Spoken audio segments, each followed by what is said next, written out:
কি দেখে বুঝতে পারছেন কি হতে চলেছে? আচ্ছা, অত ভাবার দরকার নেই। আগে এগুলো কেটে রেডি করে নিন। আদা রসুনও বেটে নিন। কি পনির দেখে বুঝলেন? হ্যাঁ, ঠিক ধরেছেন, চিলি পনির। পনির লবণ, গোলমরিচের গুঁড়ো, কর্নফ্লাওয়ার আর ওই আদা রসুন বাটা দিয়ে মাখিয়ে নিন ভালো করে।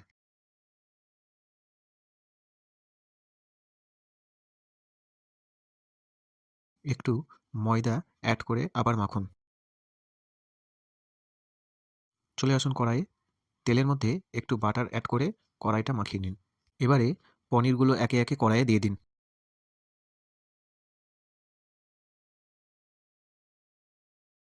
উল্টে পাল্টে ভালো করে ভেজে একটি পাত্রে তুলে নিন।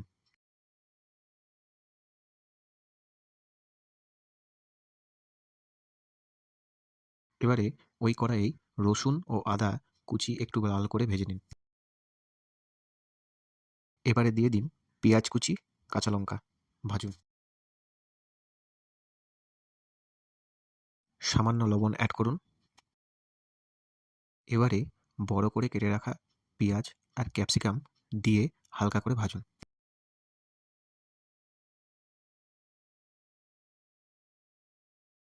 ভাজা হয়ে এলে একটু লবণ দিয়ে একে একে দিয়ে দিন tomato sauce, green chilli, red chilli, soya sauce. সবটা ভালো করে মেশান। একটু লবণ অ্যাড করে ঢাকা দিয়ে রাখুন। আর এদিকে একটি পাত্র রেডি করুন। না খাওয়ার জন্য নয়, কর্নফ্লাওয়ার গলানোর জন্য। ঢাকা তুলুন, একটু নেড়ে পনিরগুলো অ্যাড করুন, ভালো করে মিশিয়ে নিন।